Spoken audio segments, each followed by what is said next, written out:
réseau pan-canadien. L'organisme, la CSM filiale de Montréal, a été fondé en 1979. C'est un organisme qui œuvre à la promotion et à la prévention en santé mentale. La pierre angulaire, en fait, de notre travail, c'est les déterminants sociaux de la santé, le processus d'adaptation, le parcours de vie et l'impact social. Puis, toutes nos actions, en fait, visent la grande communauté montréalaise. Puis, on porte une attention particulière à des groupes sociaux comme les jeunes, les aînés. Puis, évidemment, on a des services grand public. Donc, la CSM filiale de Montréal travaille à favoriser le partage de connaissances. Puis, une des manières avec lesquelles on fait ça, c'est grâce à nos webinaires, nos pop-up gratuits, comme on fait aujourd'hui. On veut vraiment outiller et informer le grand public. Donc, on invite des experts de différents horizons qui ont à cœur le partage du savoir, autant théorique, pratique et expérientiel. Donc, on vous invite à rester à l'affût de nos prochains webinaires. Il va y en avoir un prochain en février. Puis également, tous nos webinaires sont enregistrés et ils vont être disponibles en fait là, sur notre site web après en fait l'enregistrement qui se fait en ce moment. Donc, aujourd'hui, notre conférence, c'est l'épreuve comme alliée à la reconstruction, la vie avant, pendant et après une psychose.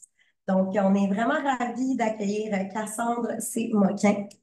Je vais faire je vais lire en fait ta biographie, si c'est correct pour toi. Puis ensuite, je vais te laisser rajouter. Puis, Oui, absolument. super, merci beaucoup. Donc, Cassandre, après ses études en animation et en recherche culturelle à l'UQAM en 2017, elle entame sa carrière en marketing et en événementiel. Puis, quelques temps plus tard, un événement difficile l'a dévié de sa trajectoire. Donc, une crise psychotique en juin 2019 l'a amenée à séjourner dans un hôpital psychiatrique, confrontant sa plus grande peur depuis l'enfance.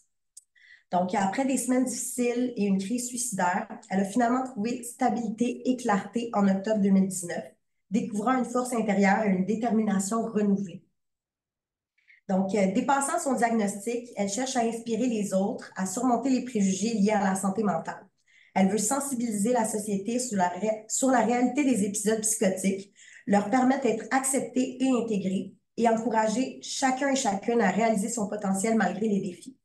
Son objectif, c'est de parcourir le Québec en partageant son histoire pour apporter espoir et éclaircissement à ceux et celles qu'elle rencontre. Donc, aussi, il faut savoir que Cassandre est l'animatrice du balado Bouquet de psychose que vous pouvez trouver sur toutes les plateformes de podcast. Donc, avant que je te laisse te lancer, Cassandre, je vais juste dire rapidement, expliquer la structure du webinaire. Donc, c'est un webinaire de 1h30. Puis, comment ça fonctionne? Ça va fonctionner en 3 blocs. Donc, avec Cassandre, on a décidé de certaines thématiques qu'on voulait aborder, que toi, tu voulais aborder. Puis, à la fin de chaque bloc, on va avoir une courte période de questions du public.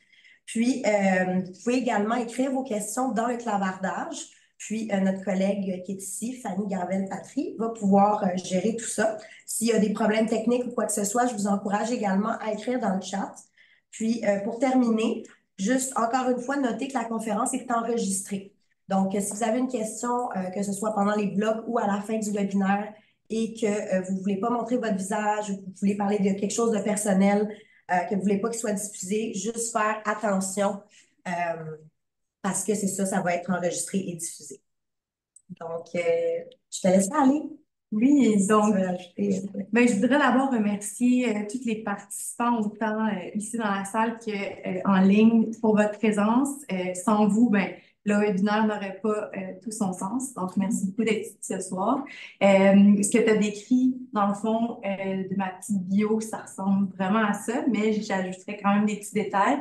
Donc, on s'était dit qu'on commençait par un peu le avant, qui j'étais avant la psychose et comment cet événement-là a tranquillement fait son entrée, ou je dirais pas tranquillement, mais plutôt brutalement fait son entrée dans ma vie. Si on remonte à la jeune Cassandre, je pense que j'étais une enfant comme les autres, très créative. J'étais une enfant qui aimait avoir de l'attention, puis tu sais, j'ai rien à signaler, disons, pendant l'enfance. c'est un peu plus tôt vers l'adolescence que je vivais quand même des difficultés émotionnelles. Bon, on a essayé d'adresser en allant consulter en psychologie. Mes parents m'ont amené à quelques reprises à aller consulter des psychologues et tout. Mais tout ça, ça s'est vécu quand même beaucoup à la maison avec le support que mes parents étaient capables de m'offrir. Puis j'ai traversé l'adolescence comme ça. Je pense que c'est difficile pour plusieurs personnes, cette étape-là. On est un peu en train de forger notre identité.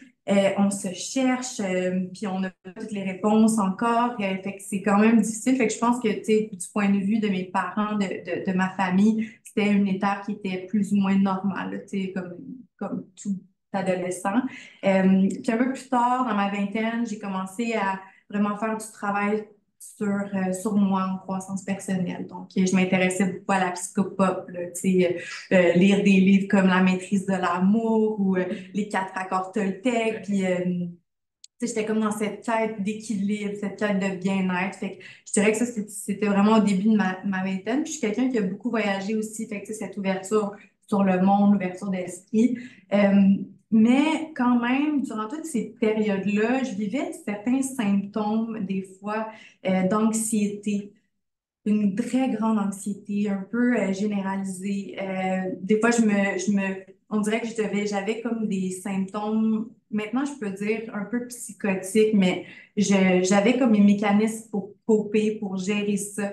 Puis pour moi, c'était ma normalité. Puis quand tu as mentionné que c'était ma plus grande peur, effectivement, j'avais tellement peur d'être folle. Fait que cette quête-là que j'avais de comprendre la vie, d'arriver à un équilibre, de me chercher, c'était un peu pour éviter cette peur-là qui était de devenir folle. Puis qu'est-ce que j'entendais par devenir folle, c'était perdre le contact avec la réalité, commettre des gestes parce qu'on n'est pas tout présent. Toutes ces choses-là, ça me faisait vraiment peur.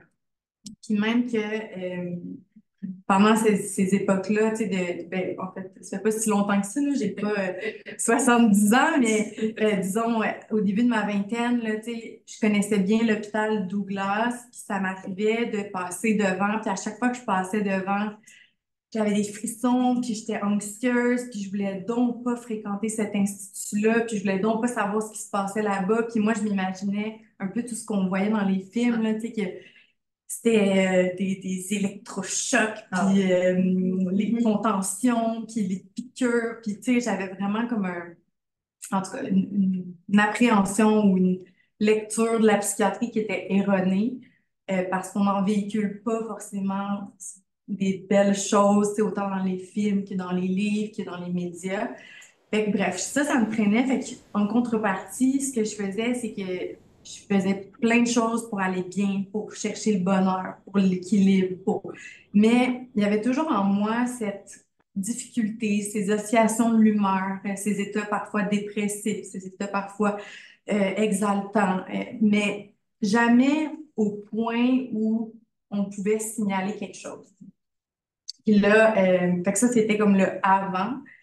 Et là, en janvier 2019, j'ai commencé l'année avec une soirée très ésotérique. Donc, j'étais avec des amis, on était dans le coin de Val-David. Pour ceux qui connaissent ce village, c'est un village qui est, moi, je pourrais dire un peu flyé, très spirituel. En tout cas, il y a vraiment une énergie spéciale là-bas. Puis on avait été pour le Nouvel An célébré c'était l'église de Val-David. Puis c'était une soirée sans substance, sans alcool. C'était de la danse en conscience. Moi, c'est tout nouveau pour moi. Fait qu'on se rendait là, puis on était un groupe de 3 amis qui ont dansé, puis il y avait plein d'inconnus. Puis, tu sais, comme je vous dis, c'était une soirée sobre, il n'y avait pas de substance, il y avait des enfants, il y avait des familles. Nous, on était là-bas, puis je me rappelle, ça a été comme ma piqûre de l'ésotérisme. Je me suis dit, waouh, c'est donc bien intéressant, c'est donc bien intriguant. Je veux connaître ce monde-là, je veux y participer, je veux aller chercher de l'information. Fait que ça a comme été mon baptême de l'ésotérisme, de la spiritualité. quand je suis revenue de cette soirée-là, ce que j'ai pas mentionné, c'est que nous, par contre, même si c'était une soirée sans substance, on avait pris une petite chose, là. Bon, je sais pas si je peux le dire, là, ce que vous mais on avait pris, bon, mes parents sont là, mais on avait pris un peu de champignons magiques à très faible dose, là, tu sais. Fait que, mais ça c'est important dans l'histoire parce que ça l'a sûrement pas aidé à la suite des choses. Parce que, bon, vous allez savoir éventuellement que mon diagnostic et tout, mais cette substance-là a peut-être aussi contribué à la suite de l'histoire. Et là, je me demande si je me lance tout de suite dans est-ce que... Ben là, tu suis parfaitement en fait le blog parce que là, tu nous as parlé de ta vie avant. On voit un petit peu dans ta vie avant les signes précurseurs. Ben, est-ce que toi, tu peux Ouais. voir aujourd'hui comme étant des signes précurseurs? Donc, oui, moi, si t'es à l'aise, on irait vers un peu le déclenchement de cette crise-là, en fait, que tu as vécue, là. Ouais. Ouais. Donc là, Si tu veux, oui, peut-être voir s'il y a des questions Ouais. rapidement avant qu'on passe au prochain bloc. Excuse-moi, Cassandre. Ben non, il y a pas de problème. Est-ce qu'on avait des questions de la part du public? Vous pouvez lever la main ou bien vous pouvez écrire dans le chat. Sinon, on passera au prochain bloc. Parfait. Pour l'instant, il n'y a pas de On peut y aller. questions. Vas-y, Cassandre. Donc là, c'est ça. Baptême de l'ésotérisme, un intérêt grandissant pour ça. Mais parallèlement à ça, j'occupe un emploi que j'aime. Puis bon, j'ai une relation amoureuse qui va bien aussi. À ce moment-là, mon copain est à l'extérieur du pays pour quelques mois. Fait que je suis beaucoup toute seule, puis j'explore, puis je vais dans des retraites spirituelles. Je fais beaucoup de méditation. Je suis vraiment je baigne beaucoup dans cet univers-là. Mais je travaille, je mange, je dors, tu sais, ça se passe bien. Là, on est en janvier, février, mars-ish. Et là, je dirais que mars, ça commence tranquillement pas vite à monter mon humeur. Donc, là, on pourrait dire à ce moment-là que la pathologie de la manie s'installe tranquillement pas vite. Mais moi, j'en suis pas consciente. Les gens autour de moi se disent, bon, elle a l'air de bien aller, elle prend soin d'elle, être de bonne humeur, tu sais, rien à signaler. Une manie, c'est dur quand même. En tout cas, une première manie, c'est dur quand même à déceler parce que tu as juste l'impression que la personne est dans une bonne période de sa vie, que tout va bien, tu sais.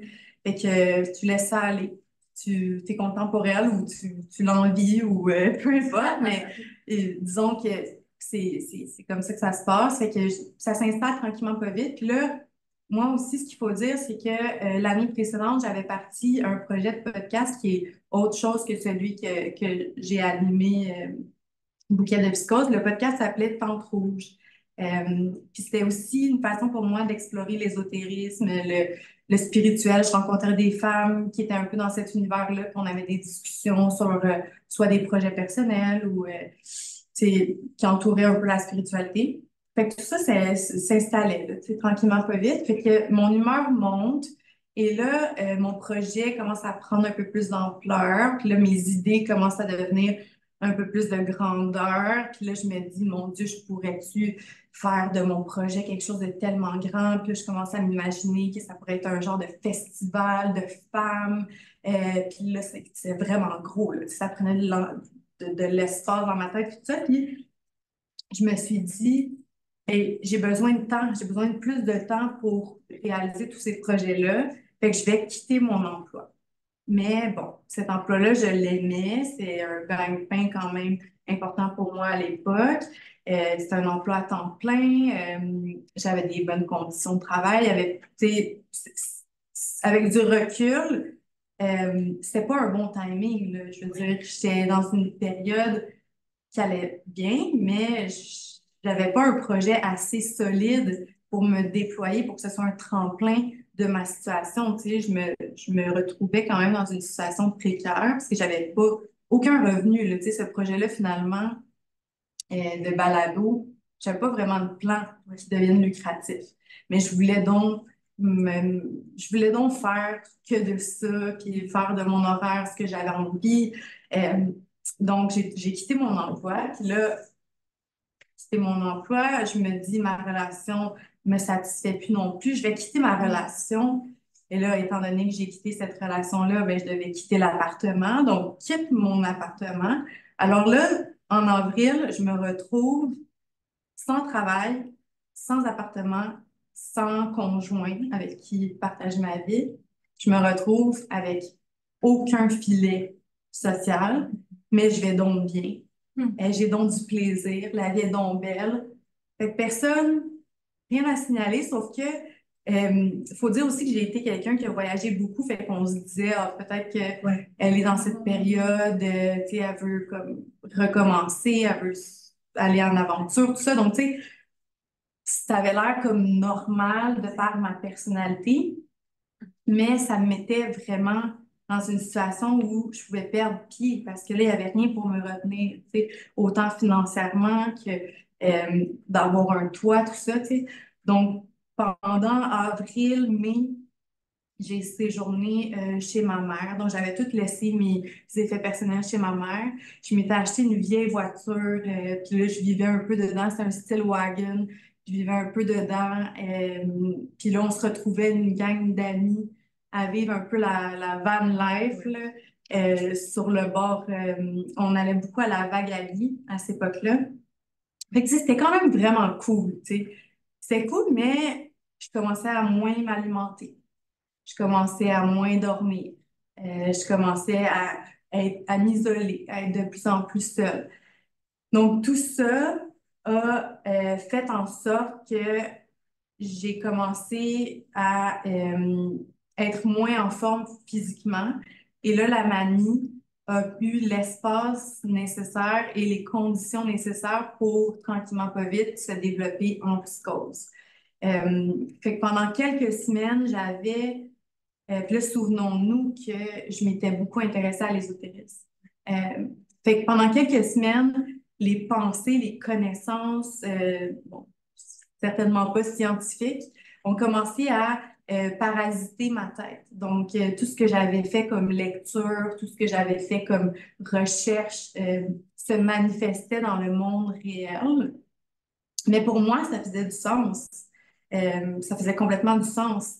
Mais là, aujourd'hui, je sais en tout cas, peut-être que ça fait du sens pour certaines personnes, je respecte ça, mais pour moi, ça ne fait plus de sens. Tu sais, écoute, je pouvais, par exemple, trouver une carte dans les poubelles, une carte qui ressemblait à une carte de tarot, puis j'essayais de déchiffrer la carte, puis je pensais que c'était une invitation secrète. Il fallait que je me rende à telle adresse avant telle heure pour pouvoir accéder à cette rencontre de gens qui étaient choisis. Puis vraiment, je le disais à personne, mais je prenais la carte, puis je partais en vitesse d'où j'étais, puis j'essayais de me rendre à cet endroit-là, mais il n'y avait rien. Sauf que là, je pensais que j'étais arrivée en retard. Fait que, tu sais, toutes des petites croyances comme ça, mais je continuais à travailler. Je prenais des petits contrats. C'était l'été, donc je faisais un peu de bartending, tout ça, tu sais. Mais là, vite, ces pensées-là ont pris quand même de l'expansion puis de la place jusqu'au jour où c'était un soir d'été. Je m'étais déplacée encore une fois à Val-David pour croire que c'est un endroit qui avait quelque chose à m'apprendre. Puis là, il y avait une soirée où une amie animait une présentation sur un peu la religion puis le culte. Puis je ne sais pas trop ce qui m'intéressait là-dedans, mais en fait, oui, je sais, parce que moi, dans ma tête, c'était, tu sais, là, mes pensées psychotiques étaient vraiment bien installées. Et là, c'était qu'un homme que j'avais côtoyé une fois allait m'annoncer qu'on allait se marier. Fait que ça commençait là. Ça c'était l'histoire. L'histoire de ma psychose, c'était j'étais enceinte et j'allais me marier. Fait que je m'étais rendue à cet événement-là pensant que c'était orchestré pour mon mariage. Mais finalement, j'ai quitté l'événement parce que là, mes pensées devenaient vraiment très intenses. Et je me suis rendue à un endroit qui avait une signification pour moi. C'est un endroit où j'avais eu des activités, une auberge. Il y avait personne là-bas. Là, je continuais à chercher mon mariage à pieds nus. Je marchais dans les petites ruelles. Puis c'était dans le fond, c'était à Sainte-Adèle, je pense, puis il y avait une fonderie ou en tout cas une vieille bâtisse. Puis là, je pensais qu'il y avait un cadenas, qu'il fallait que je trouve la clé pour rentrer dans la cérémonie de mon mariage. Puis bref, tout ça, là, tu sais, j'étais vraiment comme en détresse, mais moi, je n'étais pas en détresse. Moi, j'étais vraiment dans ce scénario qui m'apparaissait être complètement vrai. C'est mon histoire. Je pensais faire de la télépathie avec l'homme avec qui j'allais me marier, puis que c'est lui qui me donnait les indices où j'allais pouvoir trouver la clé. Puis, bref, il se passait plein de choses. Puis, à un moment donné, j'ai téléphoné mon père parce que là, je commençais à trouver que je manquais d'énergie, puis que c'était long avant que la cérémonie de mon mariage arrive. Là, mon père, je pense, je ne veux pas parler pour lui, mais je pense que durant l'appel, il était un peu confus. Il se demandait, tu sais, qu'est-ce que j'avais, qu'est-ce qui se passait. Fait que lui, sa proposition, ça a été de dire, bon, pour l'instant, il est tard. Je pense qu'il était 22 heures à peu près. Il est tard. Ça serait mieux que personne prenne la route. Fait qu'il m'a suggéré d'aller dans un hôtel le plus près que je pouvais trouver, de prendre une chambre et de me reposer. Puis que demain, tu sais, on allait adresser ça, on allait voir ce qu'on allait faire. Fait que c'est ce que j'ai fait. J'étais allée dans un hôtel qui a coûté très cher. Merci, papa. J'ai pris l'hôtel le plus proche, mais ça s'avérait l'hôtel du Mont-Gabriel. C'est un hôtel assez luxueux, en haut de la montagne.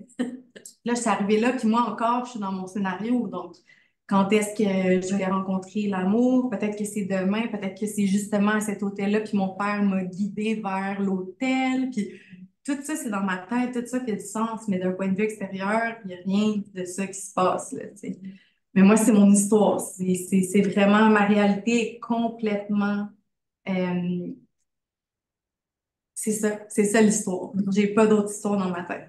Fait que j'arrive là-bas, je demande à l'accueil si je peux avoir une chambre, puis je me rappelle, il m'avait dit fais vite, il reste comme quelques minutes. Puis moi, je pensais qu'il parlait encore une fois de mon avant que je puisse arriver pour mon mariage, mais eux, c'est parce que la réception fermait, là, tu sais. Mais moi, j'interprétais tout en lien avec mon mariage. Fait qu'arrivé dans l'hôtel, je prends une chambre et tout. Là, je vous épargne le détail, mais ça a été une nuit assez mouvementée parce que là, je pensais que j'étais dans un combat contre le bien et le mal. J'ai intervenu auprès des gens qui arrivaient parce que je pensais qu'eux étaient le mal. Puis, tu sais, j'aurais pu me mettre dans une situation vraiment dangereuse, tu sais, en pleine nuit dans un hôtel, à intervenir comme ça. Et heureusement, le lendemain matin, j'ai publié sur les réseaux sociaux des choses qui ont mis une évidence sur mon état psychotique. Donc, j'ai publié que j'étais enceinte de ce garçon-là, que j'allais me marier, que j'attendais mes invités. Et là, ma famille a vu ça et vite, ils se sont rendus à ma porte. Mais moi, quand la porte a cogné, c'était ma première invitée pour mon mariage, c'est ma mère. J'étais donc contente, ça marchait, le plan d'unir les gens, tout ça, tu sais. Et là, après, il y a eu mon père, il y a eu ma sœur. Et là, de concert, eux, pour eux, c'était nouveau. Ils n'ont jamais eu à gérer quelqu'un en crise psychotique. Ouais. C'est pas quelque chose qu'on connaît, c'est pas quelque chose qu'on nous apprend. Qu'est-ce qu'on fait avec une personne qui a une histoire tout autre que celle de la réalité devant nous? On veut qu'elle ait de l'aide, mais est-ce qu'elle va coopérer? Est-ce qu'elle va vouloir aller à l'hôpital? Euh, donc, c'était toutes ces questions-là qu'eux ont eues. Ils ont eu à se concerter, ils ont eu à faire des appels, appeler le 811, me faire parler à l'intervenante du 811 qui semblait dire que j'étais normale, mais qu'on se tourne vers autre chose. Parce que moi, j'étais pas, tu sais, j'étais wise parce que dans ma tête, il fallait pas que les gens sachent le plan parce que mon mariage était royal, mon mariage devait être secret parce qu'on était des gens très importants, puis on était la famille royale, puis ça, c'est vraiment, là, c'est super décousu la manière que je le raconte, puis vous devez pas me suivre du tout, mais bref, c'est ça une psychose, là, ça t'amène dans tous les sens, puis c'est ingérable puis en même temps, il y a tellement de choses qui se passent à l'intérieur de nous qu'on peut pas faire décoder aux autres, donc c'est vraiment difficile de gérer, de faire collaborer quelqu'un qui est en psychose, mais je sais pas trop comment ils se sont pris, puis peut-être qu'ils pourront expliquer ça, mais ils ont réussi à m'apporter à l'hôpital, à l'urgence et au triage, ils ont bien vu là, que j'étais un cas à prendre en charge rapidement. Donc, j'ai vite passé de l'autre côté dans la salle à l'urgence. On a passé la nuit. là, ma mère et moi, et je pense que ça a été une nuit, autant pour elle que pour moi, très, très difficile. J'essayais de me sauver, je parlais sans arrêt, je dormais pas, tu sais, vraiment prenant, là. Parce que moi, j'étais, souvenons-nous, en manie, mais en manie psychotique. Donc, j'avais les symptômes de la manie qui étaient beaucoup d'énergie, une allocution très rapide. Tu sais, j'étais pas arrêtable, là, mais j'avais aussi la psychose. Donc, aucune façon de vraiment connecter, de communiquer avec moi. Fait que ça a été une nuit vraiment difficile. Je pense que ma mère peut en témoigner. Euh, et finalement, on a décidé de m'interner le lendemain parce que clairement, ben, il n'y avait pas d'autre solution que de me prendre en charge. Puis là, souvenons-nous, moi, je demeurais à Montréal. Ben, je demeurais. J'avais pas vraiment de lieu fixe, là, mais j'étais dans le coin de Laval, Montréal, chez ma mère. Et là, on m'hospitalisait à Sainte-Agathe-des-Monts. Fait que c'était quand même loin, mais à l'époque, ma mère avait une double résidence, elle demeurait pas trop loin, donc c'était comme un choix qui était stratégique pour qu'elle puisse venir me voir, tout ça. Pour mon père, c'était un peu plus loin. Mon père et sa conjointe, c'était plus loin, ma soeur aussi, mais ma mère, c'était comme la prochaine aidante qui allait le plus intervenir. Euh, L'hôpital psychiatrique, c'est pas facile comme étape, euh, dans le sens où tu es mis en isolation, loin de tout stimuli, qui est une bonne chose parce que les stimuli, ça aggrave un peu les symptômes. Donc, moi, j'avais pas de téléphone cellulaire. On avait un horaire aussi, on devait se coucher avant 11 heures ou du moins rester dans la chambre, tu sais, tranquillement, lumière fermée. Puis on ne pouvait pas sortir de notre chambre passer, je crois, à 6 heures le matin, si je me rappelle bien. Euh, on mange à des heures fixes, mais on est aussi avec des gens qui ont toutes sortes de conditions. Fait que chaque personne qui sont présentes ont un peu leur propre jardin intérieur, leur propre monde intérieur, puis tout ça coexiste, cohabite ensemble. Puis franchement, bien que ce soit un lieu sécuritaire, un lieu où il peut y avoir de l'administration de traitement, de la gestion des stimuli, c'est un lieu qui est hyper confrontant pour quelqu'un qui est dans une condition psychotique parce que il y a des comportements anormaux, il y a du va-et-vient de personnel, il y a du va-et-vient de patients, il y a des paroles entre les patients qui se disent, tu sais, tu as différentes pathologies. Moi, j'ai eu des patients qui entraient dans mon histoire, qui me convainquaient de certaines choses. J'ai eu des patients qui m'ont fait écrire des choses. J'ai même cru qu'un monsieur était comme une réincarnation de l'homme que j'allais marier. Puis à un point où j'ai fait confiance à ce monsieur-là, puis qu'à ma sortie de l'hôpital, je voulais le contacter, je voulais être proche de lui. Mais c'est tous des gens, parce que dans mon scénario, ça faisait du sens. Mais dans les faits, c'était un homme qui était en crise psychotique, qui prenait pas bien soin de lui. Donc, ça a été quand même très difficile comme expérience, mais pas pendant.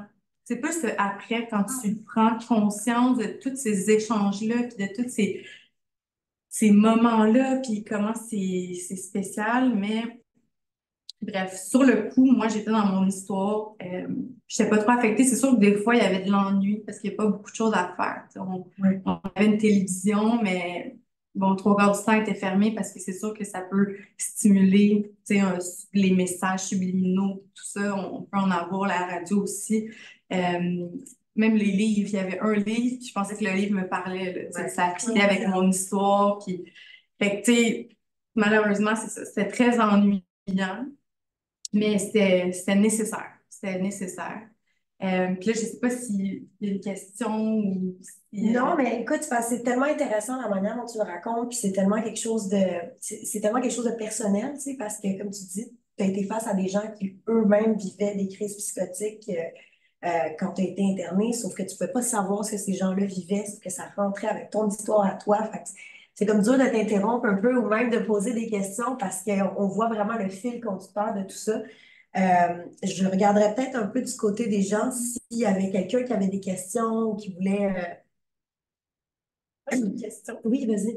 Moi, je me demandais parce que tu dis que quand tu as vécu ta manie, ta psychose, toi, tu te sentais bien. Ouais. Mais du moment où tu as été hospitalisée, puis là, est-ce que tu as pris conscience de ce qui t'arrivait? Pas vraiment, non. Pas vraiment parce que j'étais tellement dans mon scénario que même l'hôpital représentait, tu sais, à un certain point, je pensais que c'était comme une île qui se dirigeait vers le Costa Rica. Puis il y avait cet été-là un climat hyper tropical et la vue qu'on avait de l'unité psychiatrique, c'était comme sur des montagnes verdoyantes là, du nord. Fait que j'avais vraiment l'impression que j'étais comme en direction du Costa Rica, puis il y avait énormément de tempêtes, là, tu sais, des ciels gris avec des éclairs, puis de pluie abondante. Fait que j'avais vraiment l'impression que j'étais comme dans un autre monde. Et aussi, dans cet hôpital-là, il y a une belle véranda avec des fleurs magnifiques. On dirait que non, j'étais comme bien quand même dans ce lieu-là. Je pensais que c'était un lieu de transition. Je pensais que c'était un lieu pour me protéger, étant donné ma stature, étant donné que j'étais non importante, puis qu'il y avait ce mariage-là qui arrivait. Fait que je pensais que c'était comme un lieu de transitionnel. Fait que non, je m'en rendais pas compte. Euh, Puis même une fois que j'ai eu mon congé définitif, je m'en rendais encore pas tant compte parce que j'étais toujours dans cette histoire-là. Puis c'est un peu plus loin, j'y reviendrai, mais c'est un peu plus loin que j'ai j'ai sorti ma tête de l'eau puis j'ai réalisé. J'étais capable de dire que c'était un hôpital. J'étais capable de dire que c'était un psychiatre. J'étais capable de dire que c'était des intervenants, tu sais, des patients, tout ça. Mais je pensais que tout ça, c'était comme une sorte de théâtre, que c'était banal, que c'était transitorial. En tout cas, je sais pas si c'est un mot, peut-être que je l'ai inventé, mais Tu étais toujours capable de faire un lien avec ton histoire, oui, en fait, exact, que tu faisais, peu exact, importe ce qui arrivait dans la exact. situation. Parce que c'est ça, ce qui est impressionnant avec ce que tu as l'air de raconter, c'est que même si tu es dans la manie, même si tu es dans la crise, tout est logique. Ouais. Tout est logique, tout est explicable, puis ça fait du sens pour toi. Fait que la montagne doit être tellement haute là, à se relever par rapport à ça. Puis il y avait une question dans le chat que moi, j'allais poser une question qui était un peu similaire. Fait que je ne sais pas si tu serais à l'aise là, de prendre. Je lise les questions. Ben, oui, c'est ça, il y en a une qui semble. Parce qu'il y en a deux en ce moment. Donc, il y a une question de Mélissa, puis on a le temps. Donc... Ah, super, c'est correct pour toi, oui, ça faisait un bon lien, je trouve. Avec... Il y a une question de Mélissa qui demande est-ce qu'il y avait beaucoup de soutien de la part des infirmières en psychiatrie, l'écoute, des rencontres verbalisées, etc. Je dirais que il y avait pas de structure. Il y avait rien qui se passait dans la journée. Il n'y avait pas de rencontre de groupe, d'atelier. Il n'y avait rien qui se passait. Mais il y avait toujours des gens sur place, donc infirmières ou préposés. Certains semblaient heureux à faire ce qu'ils faisaient, puis nous le faisaient ressentir, puis par leur bienveillance, leur écoute, le temps de prendre des marches, le temps de s'asseoir, de discuter, même si c'est une conversation sans qu'une tête, même si je suis pleine de méfiance, même si je l'ai ressenti chez certaines personnes, mais il y avait d'autres personnes qui, du moins avec moi, puis je veux pas enlever rien à ces personnes-là, mais je ressentais pas de lien thérapeutique, je ressentais pas de chaleur humaine. Fait que non, pas vraiment, pour être honnête. J'ai remercié récemment, j'ai retrouvé par les réseaux sociaux, c'est quand même magique, là, mais un préposé qui m'avait vraiment marqué. J'ai pris le temps de le remercier. Mais sinon, en dehors de ça, pas beaucoup là, Puis j'ai voulu par après, tu sais, amener ça dans les hôpitaux, des ateliers ou des groupes de partage, ou tu sais, juste pour occuper notre temps, parce qu'on est comme on est un peu pris avec notre folie, tu sais, entre les murs, là, tu sais. C'est surprenant.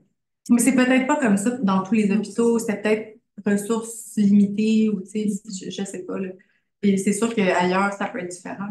Mais c'est ton expérience, Exactement. comme on n'arrête pas de répéter. C'est important Ouais. d'en parler. Il y a d'autres, il y a beaucoup d'autres questions. Je pense que les gens sont fascinés par ton histoire et avec raison. La prochaine question, je pense que c'est à celle-là que tu faisais référence, Ikram. Est-ce que ça te frustrait si les gens essayaient de contredire ton scénario? Puis qu'est-ce que tu dirais ou recommanderais à un proche qui veut interagir avec une personne en psychose? Justement, le seul conseil, je sais pas si ça s'applique à tout le monde, mais je pense que ça s'applique à une bonne partie. Ne confrontez jamais une personne en psychose. En tout cas, moi, c'était la pire chose à faire avec moi parce que j'avais pas d'autre réalité que celle que je vivais, qui était indécodable, qui était différente.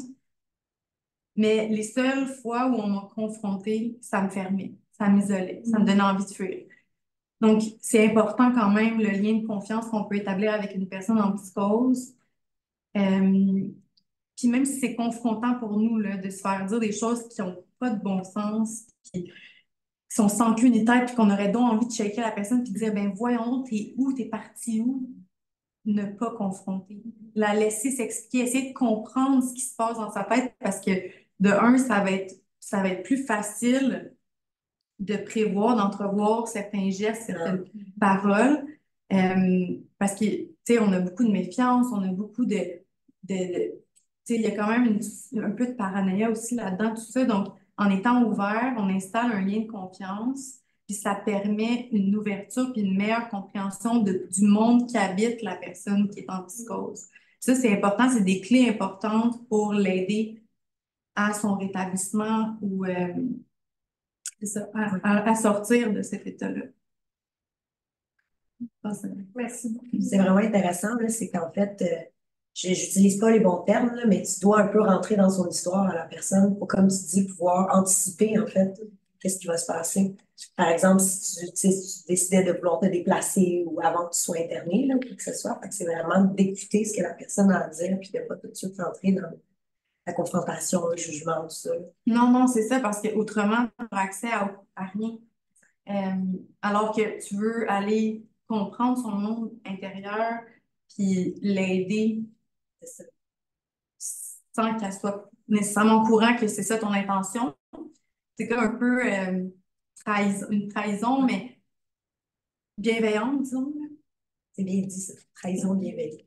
Ouais. Je sais pas s'il y en avait d'autres. Il y avait d'autres questions, mais plus en lien avec la médicamentation. Je ne sais pas si on en a parlé déjà. On peut peut-être attendre si on en parle plus tard. Oui, je peux en parler. Je peux parler peut-être un peu plus tard de mon parcours, de mon CV de pilule. Oui, ça serait intéressant. On peut comme faire peut-être un petit segment à la fin là-dessus, puis des noms. Ouais, moi, je voulais juste savoir combien de temps tu as été internée, puis qu'est-ce qui a fait en sorte que tu as obtenu le congé? Oui.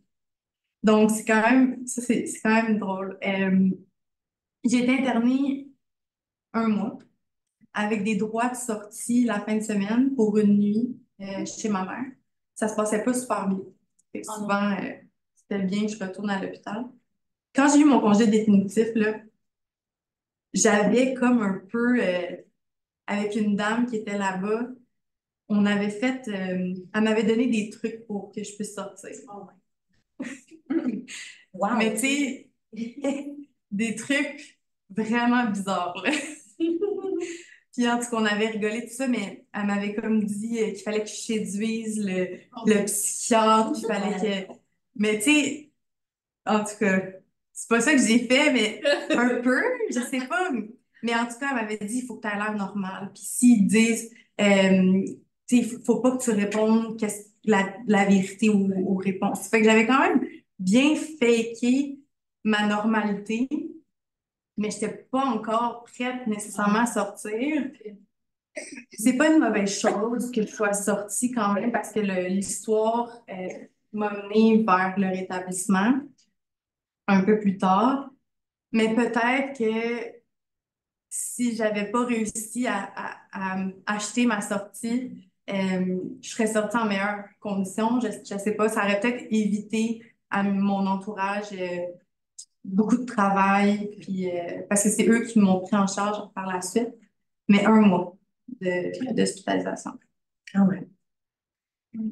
C'est assez fou, mais en même temps, je veux dire, si t'avais pas de, puis c'est pas des critiques que je fais, mais si t'avais pas de suivi en tant que tel à l'interne, là, qu'il n'y avait pas de suivi d'atelier, qu'il n'y avait pas une démarche qui était vraiment, c'est sûr que ça peut très bien finir par quelqu'un qui fake ça de ne plus être malade, là, finalement, Ouais, parce qu'on pouvait pas voir c'était quoi le début, c'était quoi le milieu, c'était quoi la fin, exact. puis où est-ce que t'en étais rendu, toi, dans ta démarche, là.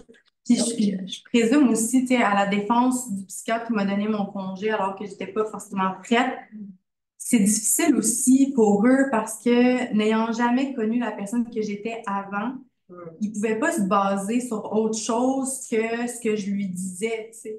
Puis si moi j'arrivais à dire ce qu'il fallait dire, ben, tu sais, c'est comme j'avais ma porte de sortie. Mais j'ai eu deux sorties.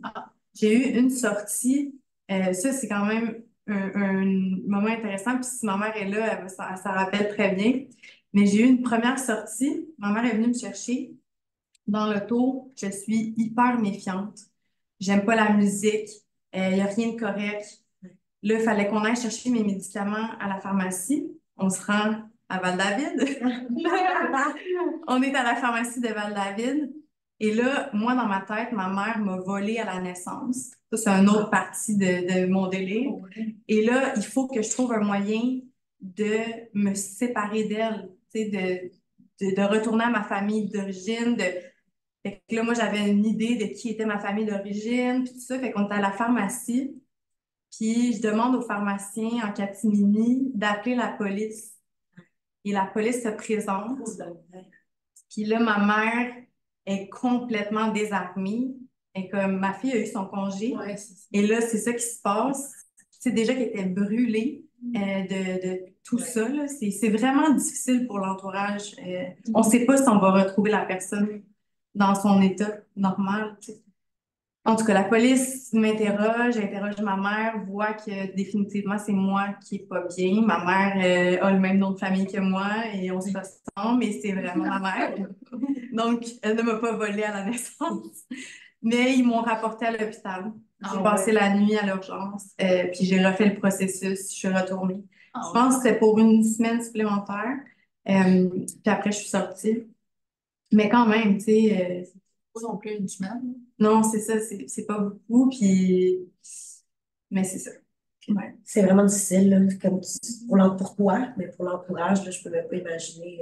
Ça prend tellement de Vraiment. soutien, mais je sais pas si toi, justement, parce que là, on parle un peu, on est rendu un peu à là où, si je reviens un petit peu en arrière, là, juste avant d'avoir ta sortie finale, euh, là, toi, tu dis que t'es encore, en fait, en état de psychose, là. Ouais. Euh, puis là, en sortant, est-ce que ton entourage, ça leur a posé problème, justement? Est-ce qu'eux, ils se disaient, est-ce qu'ils voyaient, en fait, que ça allait encore pas bien, puis que t'étais pas prête à sortir, des choses comme ça, ou est-ce que... Mais j'ai l'impression qu'à un certain point, on acceptait l'état dans lequel j'étais comme étant potentiellement mon état futur, mon état normal.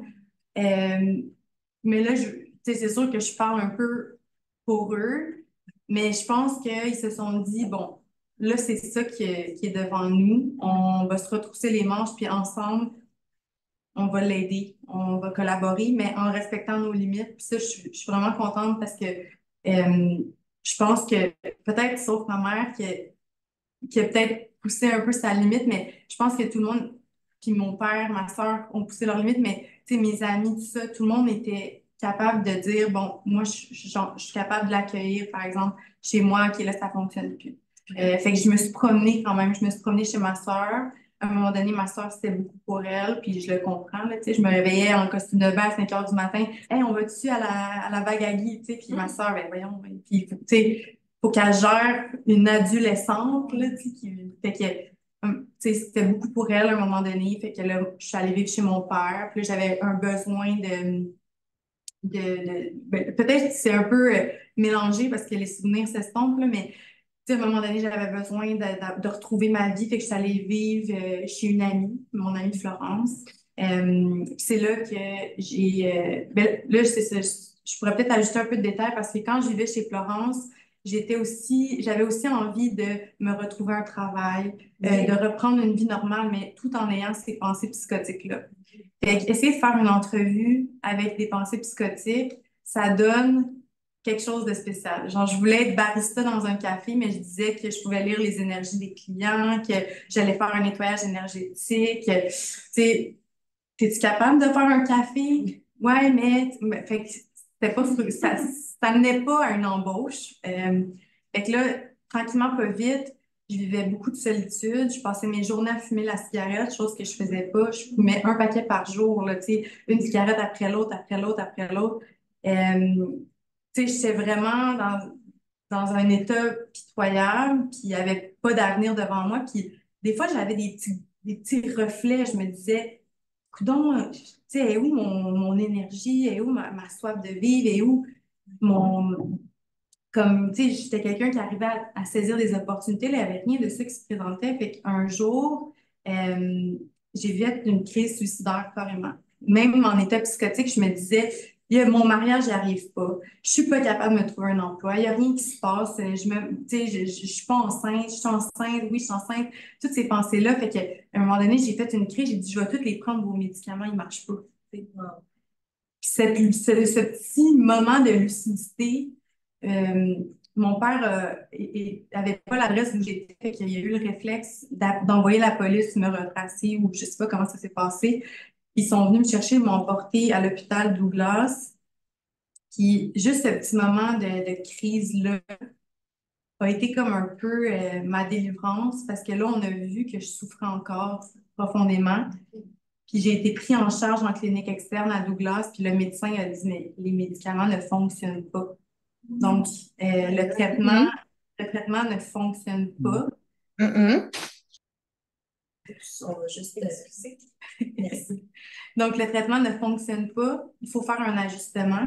Là, mon amie Florence, chez qui j'habitais, c'était un gros événement pour elle, très stressant.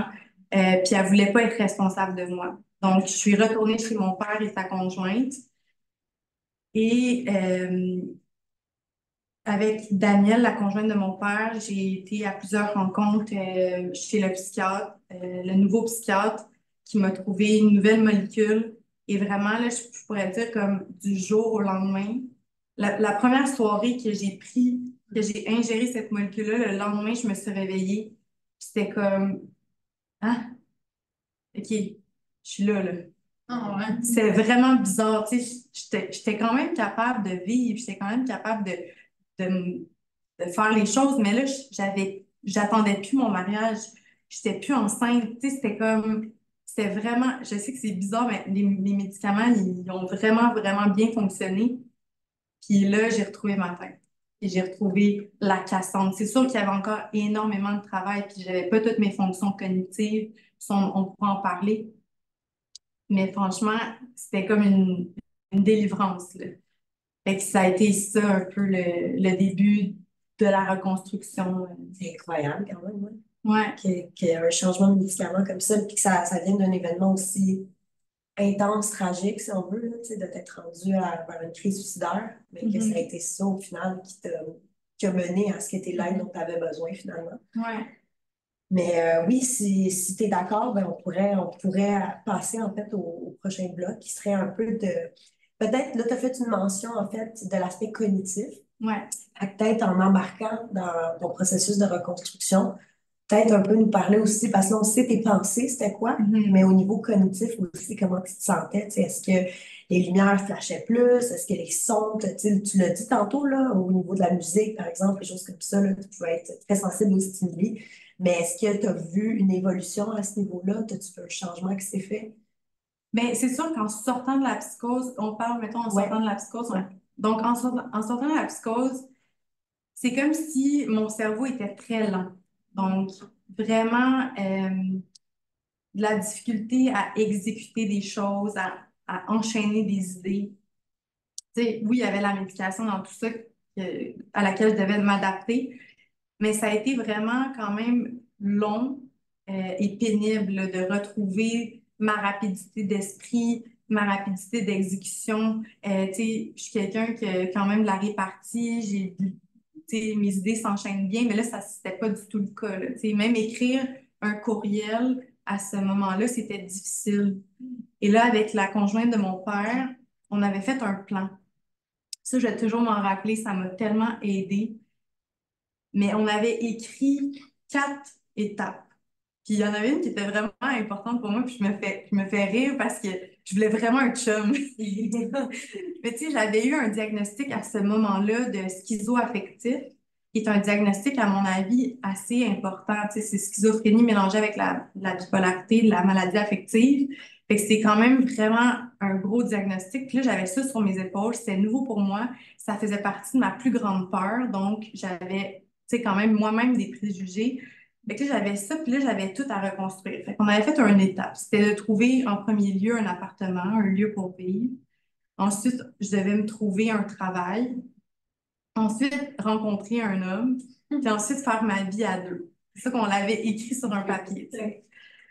Puis là, bon, première étape, trouver un travail, trouver un appartement. J'avais trouvé une chambre chez un couple d'amis, des bonnes personnes, puis ça me semblait un environnement sain, tout ça, tu sais, c'était parfait. Ensuite, travail, j'avais trouvé un petit emploi dans un café. Finalement, j'avais réussi à dire que j'étais capable de faire un café.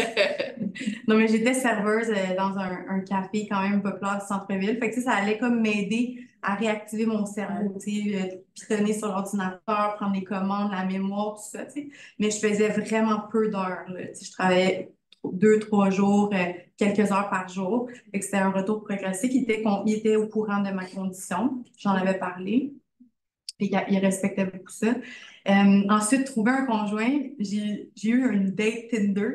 Puis c'est le père de mes enfants aujourd'hui. Fait que, bref, ça s'est fait vite, mais 4 ans et demi plus tard, on est toujours ensemble. Et faire le projet de vie à deux, bon, ben, comme je l'ai mentionné, on a fondé une famille. Fait que, tu sais, ce plan-là, je l'ai jamais oublié. Puis je me suis vraiment comme mis, genre, j'étais déterminée, là. Puis, bref, aujourd'hui, je suis comme contente parce que j'ai l'impression d'être arrivée là où je souhaitais être. Puis, c'est cliché de dire ça, mais comme j'ai encore plein d'accomplissements à faire, puis je veux les faire, puis tu sais, mais je suis comme contente de ma vie, tu sais, je suis contente de mes enfants, puis tout ça, tu sais, puis bref, je veux les voir grandir, là, il y a plein d'autres affaires qui nous attendent, mais c'est comme un lieu sûr, là, tu sais, je suis arrivée comme, yes, j'ai fait ce que j'avais à faire, là.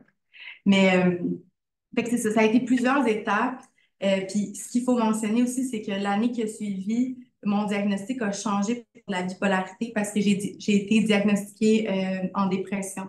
Évidemment, après une manie, une psychose, on a emprunté de l'énergie à notre corps, des ressources, puis là, je suis tombée plus dans un état dépressif. Et ça a été une année à faire une recherche de traitement, tout ça pour finalement trouver une molécule qui, encore une fois, très rapidement m'a redonné ma joie de vivre. Fait que ça a pris un an, mais dès que j'ai commencé cette molécule-là, j'ai retrouvé un peu, tu sais, un envie de vivre, là, un envie de me réveiller le matin puis de passer au travers de ma journée. Fait que ça a été vraiment, tu sais, j'en ai pas beaucoup parlé dans ma vie de cette dépression-là, mais franchement, si on m'avait dit que j'allais vivre ma vie dans cet état-là, j'aurais préféré comme y mettre fin, là. Tu sais, c'était tellement inconfortable, mais j'avais tellement développé de résilience que, tu sais, je me levais le matin, puis je faisais juste beaucoup dormir pour passer le mal. Puis je me disais, il va bien avoir une fin à ça, là. Tu sais, si je suis sortie d'un état psychotique, je vais me sortir d'un état dépressif. C'est ça. Au bout d'un certain moment, je m'en suis sortie grâce à la médication et aussi probablement beaucoup de choses que j'ai fait comme travail, tu sais, hygiène de vie impeccable, bien manger, bien dormir, des relations saines, pas trop de consommation, alcool, plus jamais de champignons magiques. J'en ai pas reparlé, mais je suis sûre que ça a eu un rapport. Bref, tu sais, de retrouver une hygiène de vie impeccable. Fait que tout ça mis ensemble m'a finalement libérée de tous symptômes affectifs, donc soit manie ou dépressif. Puis depuis, je suis quand même assez stable. J'ai accouché de mes enfants il y a 8 mois. J'ai eu peut-être une hypomanie après. on l'a pris en charge quand même assez rapidement. Mais sinon, là, tu sais, je touche du bois, puis il n'y a vraiment aucun bois autour de moi. Mais... OK. Mais j'ai pas eu d'épisode, j'ai pas eu d'épisode. Ça va faire 5 ans ma psychose en juin prochain. Fait que je touche du bois. Je pense qu'une partie de ça, c'est beaucoup, bon, la médication, le traitement, des suivis assidus avec le personnel traitant, mon hygiène de vie, puis de la prévention. C'est énormément de prévention. Euh, Puis là, c'est ça, on arrive vers ça, mais le filet de sécurité qui est très, très, très important. Puis, tu sais, ça, j'en fais à chaque étape de ma vie. Quand j'ai accouché, ben, quand j'allais accoucher, quand j'étais enceinte, c'est important pour moi que les gens sachent que j'avais une prédisposition à la psychose postpartum, qui est une thématique qu'on parle peu, mais qui est très présente. Donc, qu'est-ce qui arrive si je peux pas m'occuper des enfants à leur naissance? Est-ce que, tu sais, ma mère est impliquée, mon père, sa conjointe, ma sœur, la famille de mon conjoint, tu sais, tout le monde, je leur avais glissé un mot sans être alarmiste, là, tu sais, je voulais pas non plus devenir un peu, tu sais, mais je voulais juste que tout le monde soit dans mon équipe, là, si jamais j'avais besoin de m'absenter de ma vie pendant un certain temps. Fait que c'est toujours de travailler en prévention à chaque étape de vie, tu sais, même monétairement, d'avoir un petit coussin qui me permettrait de survivre 2, 3 mois advenant que j'avais plus de revenus, tu sais.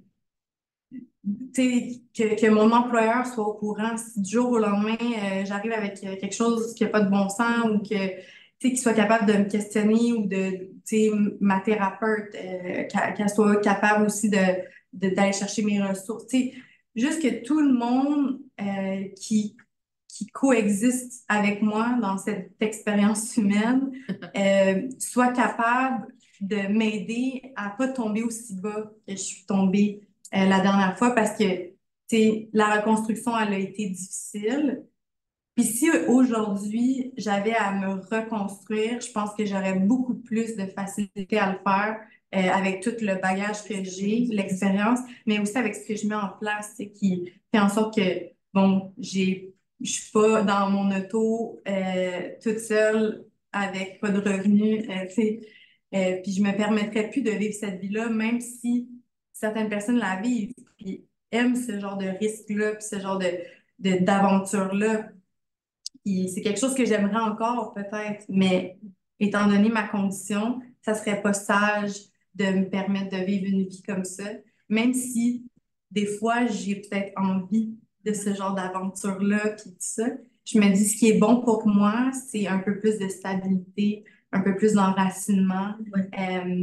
Tu sais, je le dis à beaucoup de gens justement qui ont des problèmes de santé mentale. Des fois, c'est pas toujours ce qu'on aurait envie qui est bon pour nous, tu sais.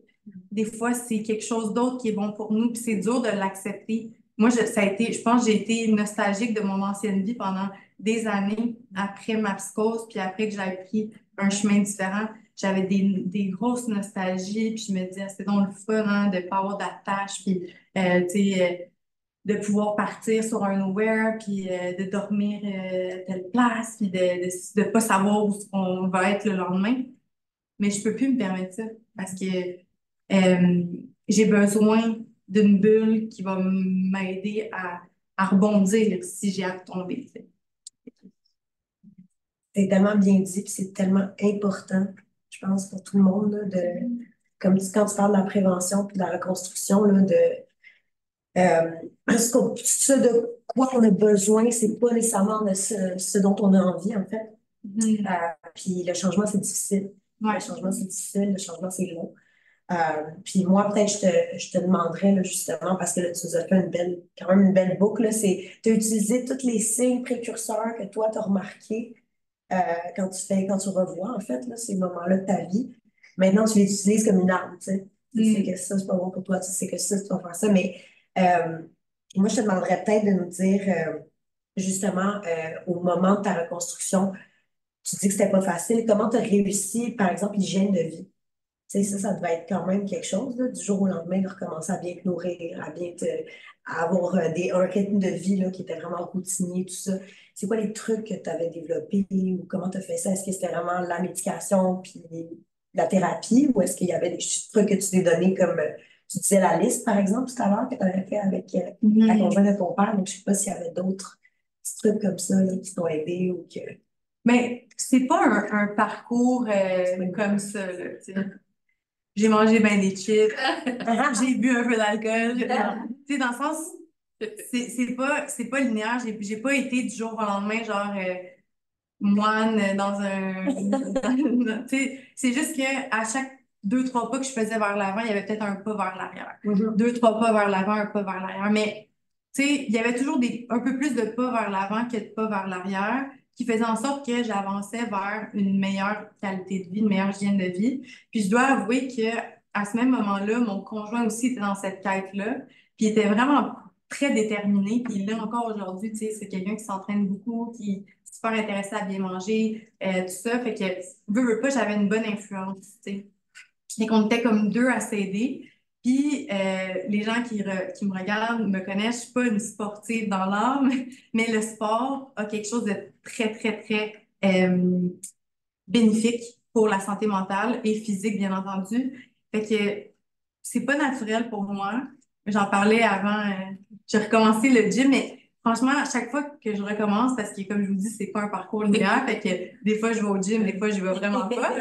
Mais à chaque fois, je me dis, ah, c'est bon ce que je fais pour moi, puis tu sais, ça m'aide, puis tout ça. Fait que tu sais, le sommeil, ça aussi, c'est, tu sais, de toute façon, là, avec des jumeaux, là, tu sais, vous m'inviteriez à un rave, j'irais pas. J'ai comme d'autres choses qui se passent la nuit, fait que, tu sais, j'essaie de me coucher tôt, puis par tôt, j'entends des fois 7h30. Mais tu sais, ça, c'est encore une fois des petits trucs parce que je sais que ma nuit va être écourtée par mes enfants, fait que je me couche plus tôt pour aller chercher un peu de sommeil. Fait que, tu sais, c'est toutes des petites choses comme ça qui font pas forcément mon bonheur tout le temps, tu sais. J'aimerais ça, moi aussi, là, veiller tard, puis je sais pas, écouter des séries jusqu'à 11h. Mais tu sais, si je fais ça, j'écoute ma nuit, puis c'est le manque de sommeil, c'est pas quelque chose de bien pour quelqu'un de bipolaire. Fait que je fais le choix de me coucher plus tôt, puis oui, c'est un peu boring comme vie, mais je me lève tôt, puis c'est ça. Ben oui, puis t'es bien là-dedans, hein, je veux dire. Oui, oui, franchement. Même s'il y a de la nostalgie qui reste, t'es heureux, comme tu l'as dit, t'es heureuse avec la vie. Oui, oui, exactement, c'est ça. T'sais, même si c'est pas toujours ce qu'on aurait envie, puis mais ça me rend quand même heureuse. Je suis pas quelqu'un de malheureux dans cette vie plus cadrée, plus. Ouais. Exactement, c'est ça dont tu avais besoin, une routine, un enracinement, comme tu as si bien dit. Ouais. Fait que je sais pas s'il y avait des questions ici, dans les gens présents. Oui, oui.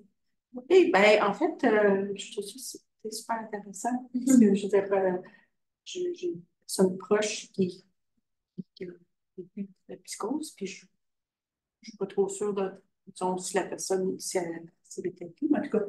Mais dans ton récit, on dirait que ça a pris du temps avant qu'il y ait un médecin comme, qui prenne vraiment en charge, parce que c'est comme si, tu sais, les épisodes, je ne sais pas si tu étais au Douglas ou tu étais dans une autre place, mais c'est comme si on laissait les personnes flotter un peu.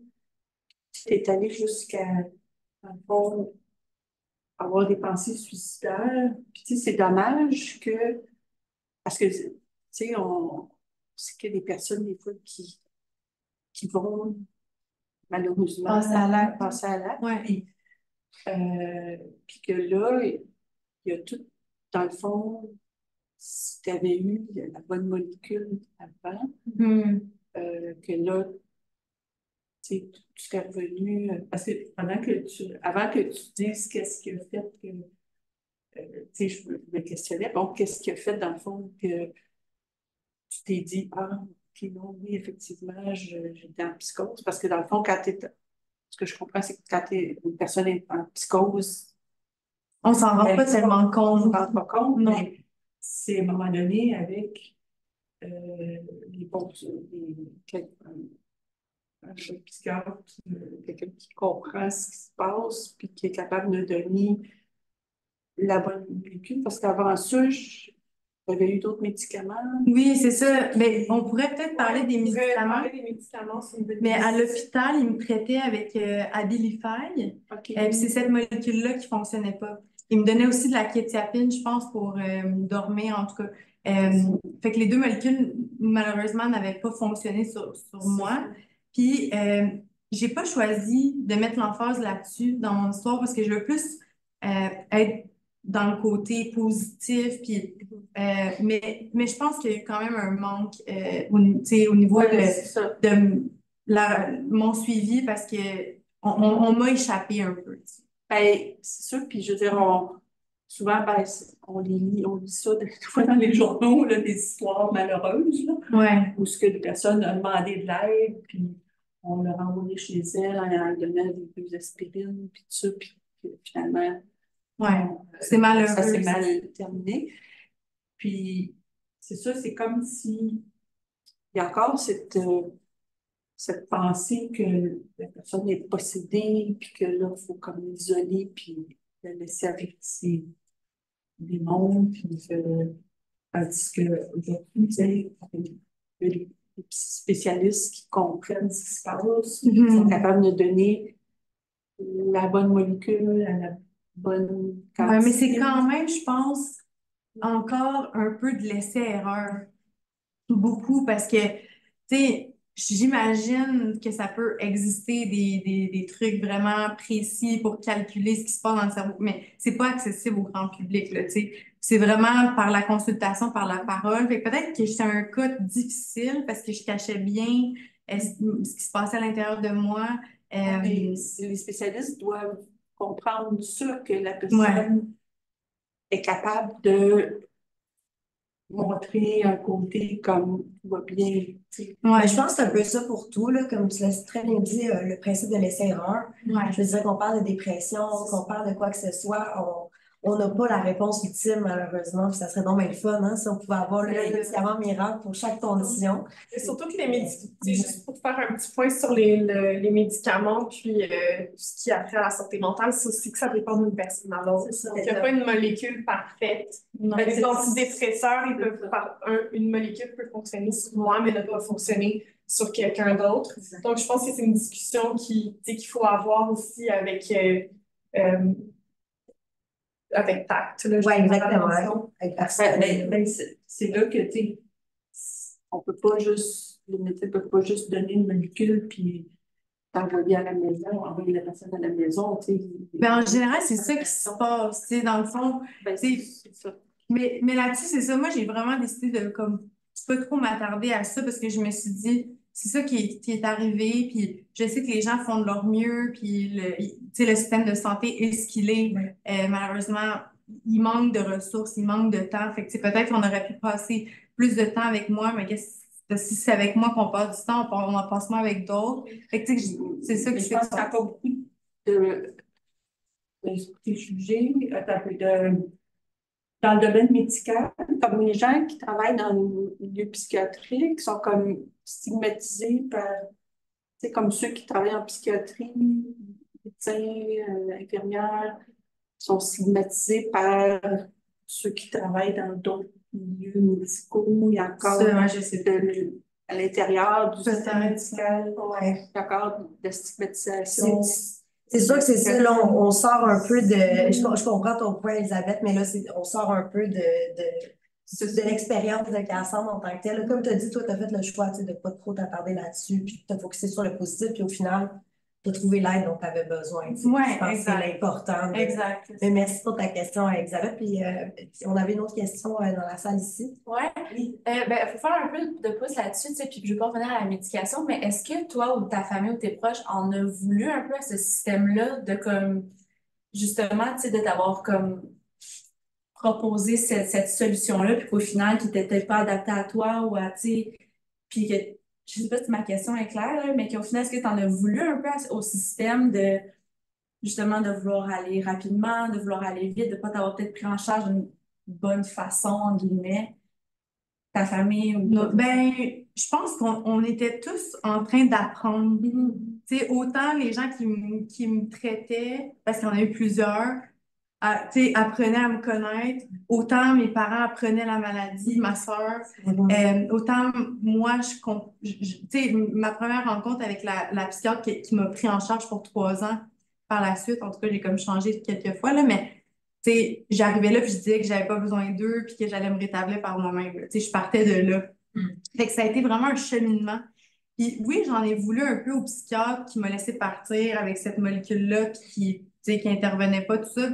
Mais j'ai jamais voulu comme focusser là-dessus parce que pour moi, ça sert à rien. Tu sais, au final, ce monsieur-là, il faisait vraiment ce qu'il pouvait, puis peut-être que j'étais une patiente compliquée pour lui, ou peut-être qu'il il était fatigué, je sais pas. Tu sais, j'en ai jamais voulu au corps médical parce que la vie, c'est comme ça. Puis moi, ça a été ça mon passage. Puis après ça, j'ai reçu du super bon service. Tu sais, à un moment donné, quand ça tombait la pandémie, ils venaient me porter des boîtes de repas. Puis tu sais, j'étais super gênée. Puis je me disais, mon Dieu, je suis comme quelqu'un qui reçoit des boîtes repas. Puis à un moment donné, j'étais comme, mais non, mais c'est le fun. Tu sais, c'est la pandémie, j'ai pas de revenus. Hey, je le prends. Là, tu sais. Puis j'accueillais l'aide. Puis il y avait beaucoup de bienveillance. Fait que, tu sais, vite, j'ai eu une nouvelle expérience puis une nouvelle prise en charge qui m'a comme t'sais, fait tellement de bien que ça m'a fait oublier un peu comme cette période-là qui était peut-être un suivi moins adapté à ce que j'avais de besoin. Mais non, tu sais, je pense pas qu'on en a voulu. Non, non. Faudrait que je leur demande, là, mais je pense qu'on apprenait, puis on était ouverts, puis on essayait de faire ce qu'on pouvait pour me remettre sur pied, là, tu sais, tout en équipe, là. C'est ce que je trouve vraiment le plus impressionnant dans ton histoire, c'est ta résilience, comment tu es positive. C'est quelque chose d'extrêmement difficile que tu as vécu, mais on voit qu'il y a beaucoup de lumière qui est sortie de tout ça. Fait que moi, je te demanderais peut-être, tu l'as dit un petit peu tantôt là, en parlant de ton rétablissement, mais si toi, tu pouvais, je ne peux pas donner de conseils à quelqu'un, mais si tu pouvais parler à quelqu'un qui vit des moments difficiles en santé mentale, pas nécessairement ce que tu as vécu, mais si tu pouvais en fait donner un petit peu de cette lumière-là à d'autres gens, qu'est-ce que tu dirais à quelqu'un c'est ça, qui se sent un peu perdu, qui se sent isolé, qui sait plus quoi faire en fait avec ces problématiques-là de la santé mentale? Est-ce que tu aurais des conseils? Est-ce que tu aurais une partie de ton histoire que tu aurais plus partagée qu'une autre? Mais ce que je dis toujours, c'est comme mon conseil, peut-être ceux qui se fait pas la première fois qui m'écoutent vont dire, ouais, ça n'a pas d'autres conseils. Mais, c'est d'être curieux. Des fois, on n'a pas la force de l'être. C'est difficile. Puis, notamment en dépression, ça va peut-être demander de l'aide de quelqu'un d'autre qui va être curieux, mais cette curiosité qu'on va avoir à chercher des solutions, même si on ne cherche pas à la bonne place, à un moment donné, on va trouver, tu sais. Puis moi, j'ai eu la chance, par exemple, à quelques reprises, d'avoir des gens curieux pendant que moi, je ne pouvais pas être curieuse, qui ont trouvé des solutions. Tu sais, mon conjoint, c'est lui qui avait trouvé la molécule qui m'a sorti de la dépression. Puis mon psychiatre me l'aurait peut-être proposé, mais le fait qu'il l'ait trouvé parce qu'il était curieux, il faisait ses recherches, il lisait là-dessus, mais ça l'a accéléré le processus. Puis à d'autres moments, c'est d'autres personnes qui ont été curieuses. À des moments, c'est moi qui ai été curieuse. Fait que cette curiosité-là va nous permettre de trouver des petites pépites d'or ou des petits morceaux du puzzle, puis à un moment donné, ça va faire du sens. Mais si on reste dans l'inaction, puis encore une fois, je le répète, des fois, on n'est pas dans un état où on peut prendre action, mais si quelqu'un de bienveillant, de proche peut le faire pour nous, ces actions-là, cette recherche-là va peut-être nous amener les solutions parce que malheureusement, tu sais, ça vient pas par magie des solutions. Tu sais, il faut quand même faire bouger les choses. Tu sais, l'eau, elle peut être stagnante, mais il faut la faire bouger puis pour, pour retrouver de la clarté, là. Magnifique. Fait que je pense que c'est mon conseil. Je trouve ça génial. C'est vraiment c'est très bien dit. Puis oui, Ben, il y a des questions dans le c'est chat. ça, on est là peut-être. Justement, il y a une question par rapport, tu viens un peu d'en parler par rapport à ton conjoint. Oui. Ça disait, la question c'est qu'est-ce qui fait en sorte que ton conjoint a pu comprendre ta situation et te soutenir? Est-ce qu'on connaissait quelque chose là-dessus? Puis est-ce que tu lui as fait savoir dès le début de votre relation? Oui, dans ma conversation Tinder, j'ai dit que je revenais d'un très long voyage, une psychose. Mais je pense que j'étais comme super attachante à ce moment-là parce que j'étais comme un peu encore dans mes idées délirantes. On s'est rencontrés, là, ça faisait peut-être une semaine que j'avais retrouvé ma tête, là. Puis, je pense qu'il m'a trouvée super attachante, mais il était quand même craintif, mais quand même très intrigué. Puis, un de ses amis, c'est un psychologue. Son frère, à cette époque-là, étudiait pour être médecin. Fait que je pense qu'il a posé des questions. Il y a eu des mises en garde, mais sa curiosité était quand même toujours présente. Puis, dans nos débuts, genre les premières dates, il allait me porter au psychiatre. Il m'attendait dans le stationnement. Fait qu'il a été super ouvert, puis vraiment, tu sais, c'est fondamentalement une super belle personne, puis il m'a vraiment aidé, il a vraiment marché à mes côtés à travers ça. Mais tu sais, je pense justement, c'était pas lourd, tu sais, je m'apitoyais pas nécessairement, ben, tu sais, puis je veux pas dire que les gens pensent que je dis ça parce que c'est lourd, la sentimentale, c'est pas ça, tu sais, c'est juste que je prenais vraiment ce qui m'appartenait. Tu sais, mon problème, c'était mon problème, puis le reste, c'était correct. Tu sais, le reste, c'était beau. Fait qu'on vivait quand même notre romance, puis mon problème, je l'avais dans ma cour. Mais j'ai eu des petits moments de questionnement, tu sais, des petits moments de remise en question dans nos débuts. Je me demandais est-ce que j'aimais encore la personne avec qui j'étais avant, tu sais, comme je l'avais laissé pré-psychose. Tu sais, ça a été quand même un long cheminement, mais sais, moi et Marc-André, il s'appelle Marc-André, mais on évolue ensemble depuis ça. Puis il m'a toujours épaulé, accompagné. Puis j'ai eu cette chance-là d'avoir quelqu'un de très ouvert d'esprit. Très, mais c'est pas la personne qui est le plus près de ses émotions, dans le sens, c'est comme, là, je parle plus de santé mentale avec lui, là, dans le sens, là, c'est, je vais bien, on va bien, tout le monde va bien, les enfants vont bien, la vie est belle, là. Maintenant, tu sais, il a fait sa part, maintenant, quand j'en parle peut-être à d'autres gens, ou, tu sais, si j'ai des petits soucis ou quelque chose, là, ou ma psychiatre, tu sais, là, je donne un break, là. C'est ça qui fait. Ouais. Équilibre. Exactement, parfait équilibre. Ben, j'ai invité les gens à poser des questions Oui, dans le c'est chat. Mais moi, j'aurais une question. En fait, moi, ce que je trouve fascinant avec la psychose, c'est justement l'idée que tu ne te rends pas compte que tu vis ça. Ouais. Donc, tu n'es pas en souffrance. Parce qu'en fait, comme beaucoup d'enjeux de santé mentale, l'idée d'aller chercher de l'aide, c'est parce que tu vas pas bien, donc tu vas chercher de l'aide. Genre, tu souffres, tu as besoin d'être soulagé. Ouais. Mais quand tu es en psychose, on dirait qu'il n'y a pas cette notion-là, en tout cas de ce que je comprends de ton expérience. Ouais. Ça peut sembler être une grande question, mais comment est-ce qu'on peut aider quelqu'un de notre entourage qu'on sait qu'il peut faire une psychose? C'est quelqu'un qui vit de la bipolarité, par exemple. Ouais. Qu'on soupçonne quelqu'un qui fait une psychose. Qu'est-ce qu'on fait, en fait? Ben, je vais répondre à la première partie de la question.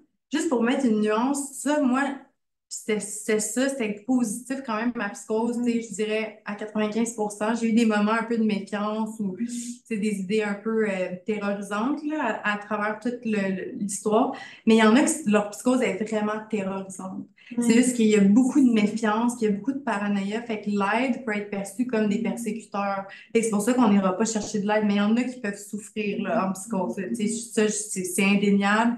Une psychose peut être très souffrante, très traumatisante. Heureusement, la mienne n'a pas été si souffrante, si traumatisante, bien que c'était quand même une épreuve. Puis, qu'est-ce qu'on peut faire avec une personne? Tu sais, puis, tu sais, je veux juste dire que je suis pas une professionnelle de la santé, j'ai pas de formation là-dedans, tout ça. Je peux juste dire que moi, mettons, la façon que les gens ont pu, c'était vraiment à travers le lien de confiance. Tu sais. Comme je disais en début, c'est de pas confronter les idées de la personne, de poser des questions, d'essayer d'être dans sa bonne équipe, là, tu sais, pour éventuellement lui proposer d'aller consulter. On peut aussi faire part de notre inquiétude. Tu sais. Écoute, je te vois aller depuis quelque temps, citer des faits, tu manges moins bien, tu dors pas beaucoup, tu m'inquiètes. Est-ce que tu accepterais qu'on aille voir le médecin ensemble? Est-ce que tu accepterais de consulter? Tu sais, de parler de nos inquiétudes, ça peut semer une graine dans la personne puis à lui donner un peu de lucidité pour aller chercher de l'aide par la suite ou l'accompagner. Puis là, l'autre chose, c'est si la personne est, selon vous, un danger pour elle-même ou un danger pour autrui. Donc, elle a fait des menaces envers elle-même ou autrui claires, écrites, verbales, peu importe. Là, il y a la P38. Donc, la police peut intervenir puis demander que la personne soit amenée en garde à vue. Ben, pas en garde à vue, là. Bon, ça me tentait de dire si. Je ne sais pas ce que ça veut dire. Amenée comme à l'urgence psychiatrique pour avoir une évaluation. Fait que, il y a la P38 en dernier recours, mais ça, il faut vraiment démontrer que la personne, c'est ça, c'est pas toujours évident. La meilleure option. Mais je dirais qu'en premier lieu, c'est le lien de confiance qui va aider le plus à faire collaborer la personne. Merci. Il y avait une autre question. Personne qui demande quelle est la molécule trouvée par ton conjoint, par curiosité.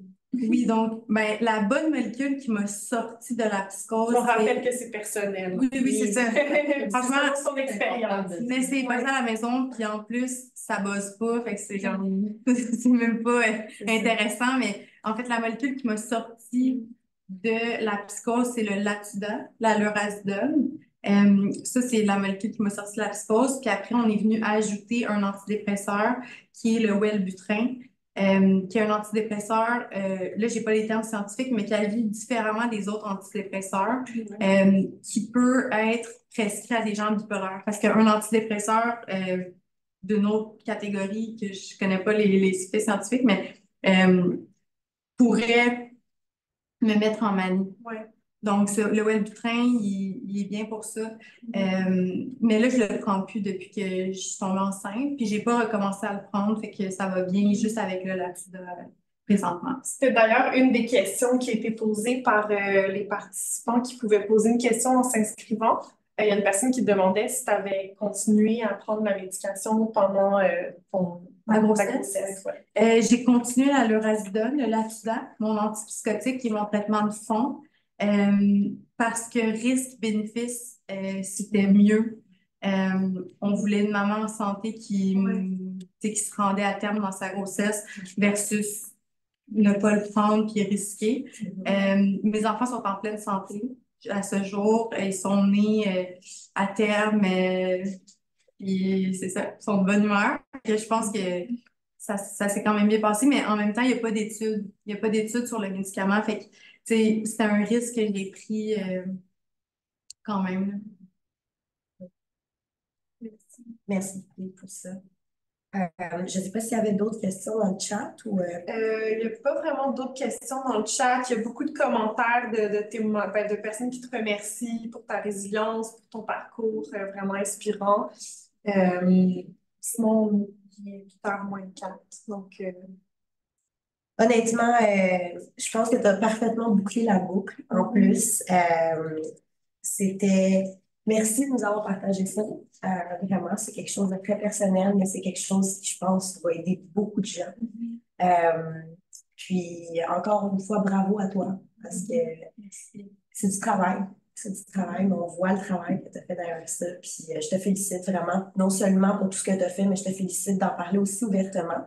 Puis, c'est ça, comme on n'oublie pas, tu as ton podcast, donc Bouquet de psychose. Ouais.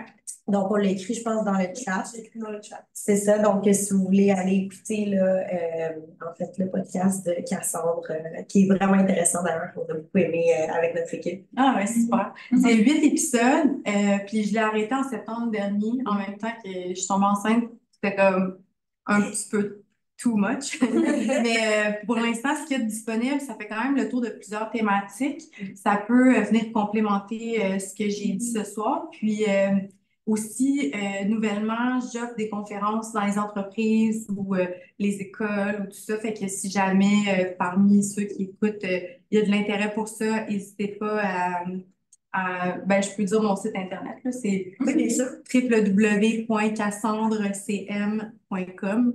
C comme Cassandre, M comme moquin.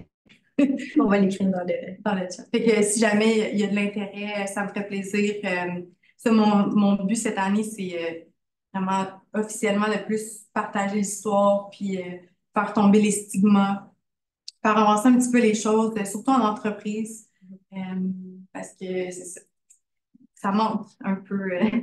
C'est ça. Mais moi, je voulais vous remercier de m'avoir accueilli. Merci à tout le monde pour votre précieux temps, d'avoir pris votre mardi soir pour vous asseoir avec nous, même si vous n'êtes pas avec nous, en tout cas. Puis merci à vous aussi de vous être déplacés. C'était vraiment agréable. Merci beaucoup. Merci tout le monde dans le chat. Puis on n'oublie pas que la conférence elle est enregistrée, donc elle va être disponible à partir de demain. Donc merci beaucoup, puis on vous souhaite une excellente soirée. Bonne soirée.